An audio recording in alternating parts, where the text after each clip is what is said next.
boa tarde a todos. Boa tarde. Permitam-me apresentar. O meu nome é Nogueira. E eu estou aqui hoje para contar uma história para vocês. Uma história que aconteceu comigo há muito tempo e, na verdade, eu não entendi muito bem o que foi que aconteceu. Mas eu vou contar e depois cada um de vocês pode tirar aí as suas conclusões. É uma história sobre uma conversação que eu tive com uma senhora. Uma mulher. Contava eu 17 e ela 30. Era noite de Natal. Havendo ajustado com um vizinho que morava aqui perto de irmos à missa do galo, eu preferi não dormir. Disse que eu iria acordá-lo à meia-noite. A casa que eu estava hospedado era do escrivão Menezes, que fora casado em primeiras núpcias com uma de minhas primas. A segunda mulher, Conceição. E a mãe desta me acolheram muito bem quando eu vim de Mangaratiba para o Rio de Janeiro, meses antes a estudar preparatórios. Hoje em dia seriam esses tais de vestibulares. Eu vivia tranquilo naquela casa sobradada na Rua do Senado, com os meus livros, poucas relações, alguns passeios. A família era muito pequena.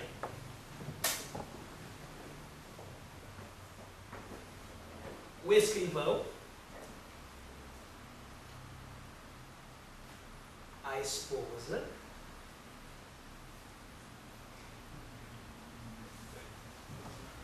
a sogra e umas 2 escravas. Costumes velhos. Às 10 da noite todo mundo estava nos seus quartos. Às 10h30 a casa dormia. Eu nunca tinha ido ao teatro. E mais de uma vez, ouvindo dizer ao Menezes que ia ao teatro, pedindo que ele levasse junto. Nessas ocasiões, a sogra fazia uma careta, as escravas iam à socapa. Ele não respondia. Vestia-se, saía e só tornava na manhã seguinte. Mais tarde é que eu fui saber que o tal teatro era um eufemismo em ação. Menezes trazia amores com uma senhora separada do marido e dormia fora de casa uma vez por semana. Quanto a Conceição, meu caro espectador, Conceição padecera, a princípio, com a existência da comborça da amante, mas afinal acostumara-se, resignara-se, adoentara-se, e achava que era muito direito que Menezes tivesse a sua amante. Boa Conceição! Chamavam-lhe de a Santa, e fazia jus ao título, tão facilmente suportava os esquecimentos do marido. Em verdade, era um temperamento muito moderado, sem grandes extremos, nem grandes lágrimas e nem grandes risos. No capítulo que trato, dava para Maometana. Ela aceitaria várias mulheres, aceitaria várias amantes, aceitaria um harém, com as aparências salvas. Naquela noite de Natal, foi o escrivão ao teatro. Era pelos anos de 1861 ou 1862. Eu já deveria estar em Mangaratiba, de férias, mas preferi ficar até o Natal para ver a missa do galo da corte. A família já tinha se recolhido como de costume. E eu meti-me na sala da frente, vestido e pronto. E dali passaria pelo corredor até a sala de visitas, sem acordar ninguém. Mas, senhor Nogueira, que fará você todo esse tempo? Eu leio, dona Inácia, a mãe de Conceição. Eu tinha comigo um livro, um romance, Os Três Mosqueteiros. Creio que é uma tradução do Jornal do Comércio. Sentei na mesa que havia no centro da sala e, à luz de um candeeiro de querosene, ainda trepei-me algumas vezes ao cavalo magro de D'Artagnan e fui-me às aventuras. Dentro em pouco estava completamente ébrio em Dumas. Os minutos voam quando são de espera. 11 horas. Entretanto, um pequeno rumor. Eram os passos que vinham da sala de visitas até a sala de jantar. Levantei a cabeça e, de repente, eu vi assomar o vulto de...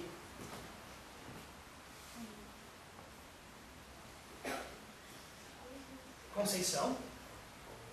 Ainda não foi? Não.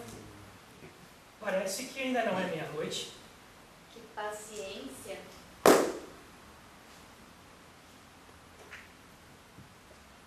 Conceição entrou na sala arrastando as suas chinelinhas de alcova. As chinelinhas do quarto. Usava um roupão mal apanhado na cintura. E, sendo magra, tinha um ar romântico. Não disparatado com o meu livro de aventuras. Fechei o livro e ela foi sentar-se na cadeira que ficava de frente a minha, perto do canapé. Como se eu lhe perguntasse se eu havia feito algum barulho e acordado, assim, sem querer. Ela me respondeu com presteza. Não, acordei por acordar. Fitei-a um pouco, mas eu duvidei daquela afirmativa. Os olhos não eram de alguém que acabasse de dormir. Parecia que ele não tinha nem pegado no sono. Bom, essa observação, porém, que me valeria alguma outra coisa em espírito, depressa eu já botei fora, sem advertir que talvez ela estivesse acordada por minha causa. E me estivesse mentindo para não me afligir ou me aborrecer. Eu já disse que ela era boa. Muito boa. Mas a hora já está próxima. Paciência sua de esperar acordado enquanto o vizinho dorme e esperar sozinho.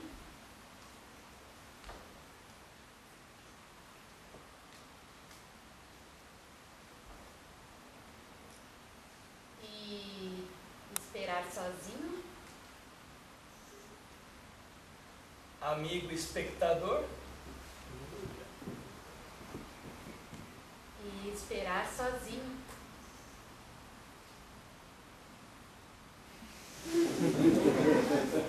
Você não tem medo de almas do outro mundo? Eu cuidei que você assustasse quando me viu. Quando eu ouvi os passos, eu estranhei, mas a senhora logo apareceu. E o que você está lendo? Ah, não me diga que é o Romance dos Mosqueteiros. Justamente. É muito bonito.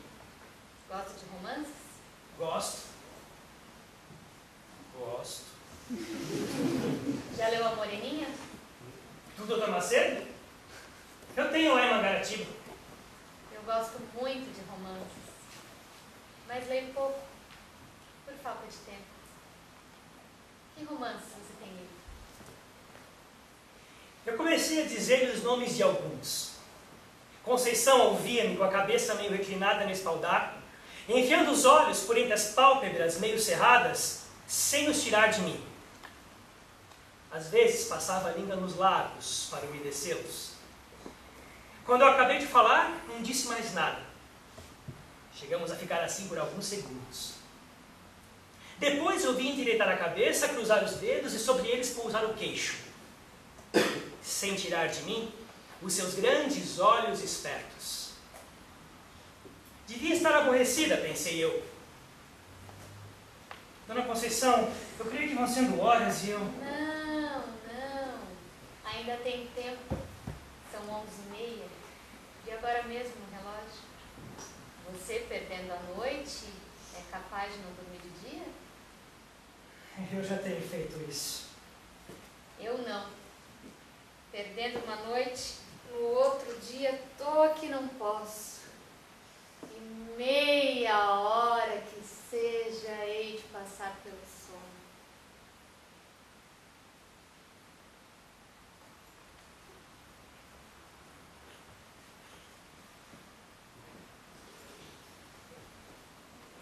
Mas também, eu tô ficando velha. Que velho o quê, Dona Conceição? Agora, com um desalinho honesto que trazia no andar, dava-me uma impressão singular. magra, embora tinha não sei que balanço, como se lhe custasse levar o corpo. A expressão nunca se pareceu tão distinta para mim como naquela noite. Ela parava algumas vezes para examinar algum trecho na cortina, arrumar algum objeto no aparador. Curto, mínimo, minúsculo, estreito no ciclo de suas ideias.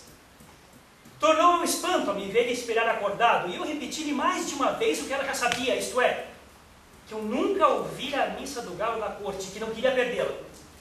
É a mesma missa da roça. Todas as missas se parecem?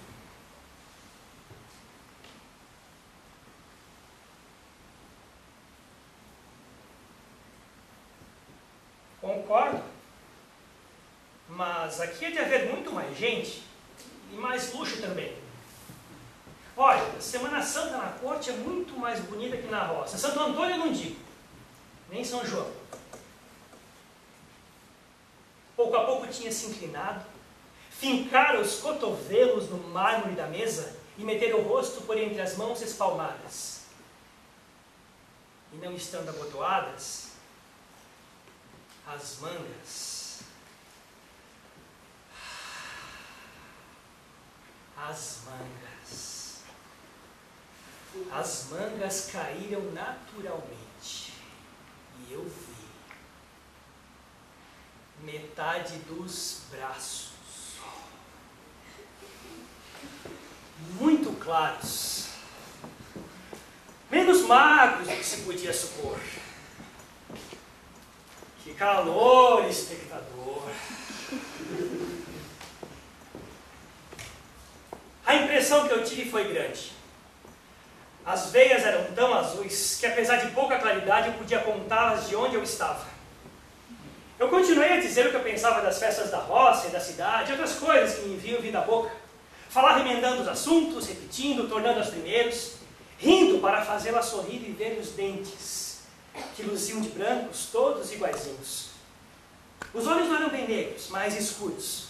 O nariz, seco e longo, dava-lhe o rosto um ar interrogativo. Quando eu alterava a voz, ela reprimia-me. Mais baixo, mamãe pode acordar.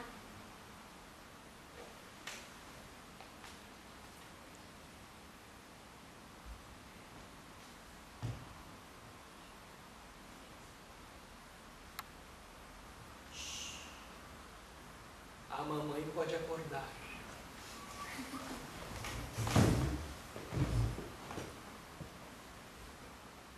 Mamãe está longe, mas tem um sono leve.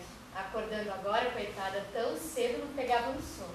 Eu também sou assim. Assim como? Eu tenho sono leve. Coincidência. Somos 3 sonos leves. Há ocasiões que sou como mamãe. Acordando, custa-me dormir outra vez.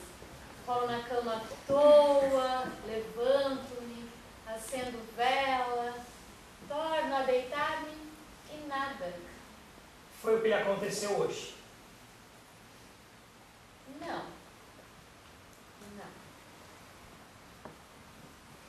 Eu estranhei aquela negativa.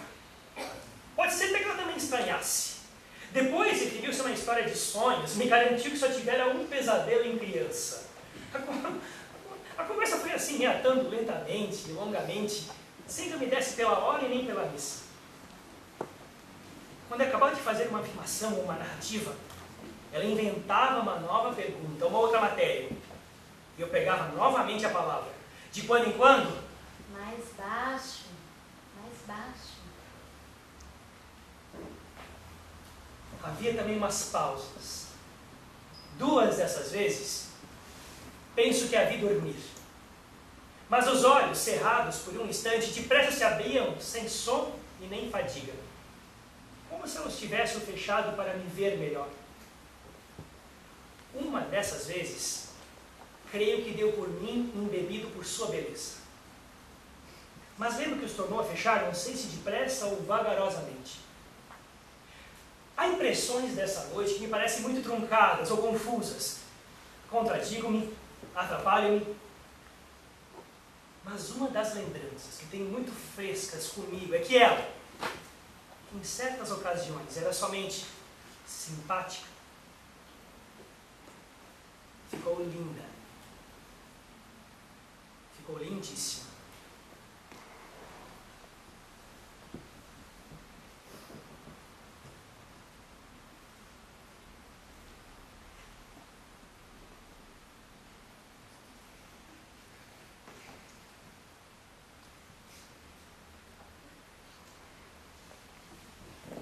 Esses quadros na parede estão ficando velhos. Já pedi para Chiquinho comprar outros. Chiquinho era o seu marido. Os quadros representavam o principal negócio daquele homem. Um representava Cleópatra, o outro não me recordo muito bem, mas eram mulheres, vulgares, ambos. Naquele tempo não me pareciam feios. São bonitos. Bonitos são, mas estão manchados. E depois, francamente, eu preferia duas imagens, duas santas. Estas aí são mais apropriadas para sala de rapaz ou sala de barbeiro. De barbeiro? Mas a senhora nunca foi numa casa de barbeiro? Não, mas imagino que os fregueses, enquanto aguardam, falam de moças e namoros. E o dono da casa alegra a vista deles com figuras bonitas. Em casa de família que não acho apropriado.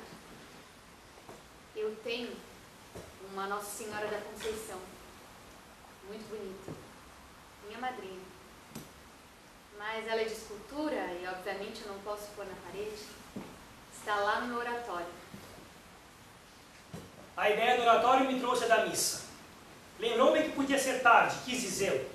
Penso que até cheguei a abrir a boca para falar, mas logo a fechei para ouvir o que ela contava com doçura, com graça, com tal moleza que trazia preguiça à minha alma. Ela falava de umas devoções de menina, uns casos de passeio, reminiscências de Paquetá. Quando cansou de falar do passado, falou do presente, das negociações da casa, das canseiras da família, que lhe pareciam ser muitas, antes do casamento, mas que não eram nada. Ela não me contou, mas eu sabia que casara aos 27 anos. Precisamos mudar o papel de parede dessa sala. Concordei para dizer alguma coisa. Queria e não queria acabar com a conversação. Fazia esforço para arredar os olhos dela e arredava-os, por um sentimento de respeito. Mas a ideia de parecer aborrecimento depressa tornava novamente meu olhar ao encontro de Conceição. Na rua, o silêncio era completo. A conversa ia morrendo. Chegamos a ficar assim, não posso dizer quanto, por algum tempo, inteiramente calados. O único rumor era o ruer de um camundongo na porta do gabinete. Quis falar dele, mas não achei modo. Conceição parecia estar devaneando.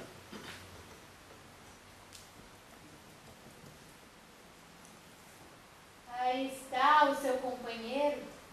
Tem graça? Você ficou de acordá-lo e ele que veio acordar você? Vá, que vão ser horas? Já serão horas? Naturalmente. Vá logo, depressa. A culpa foi minha. Até amanhã. Adeus.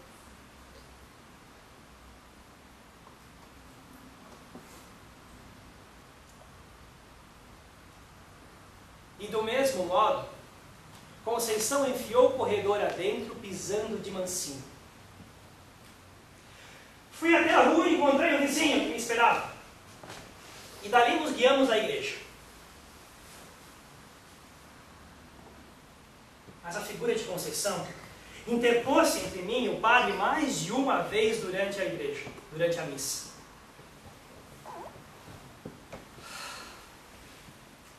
Fique isso a conta dos meus 17 anos.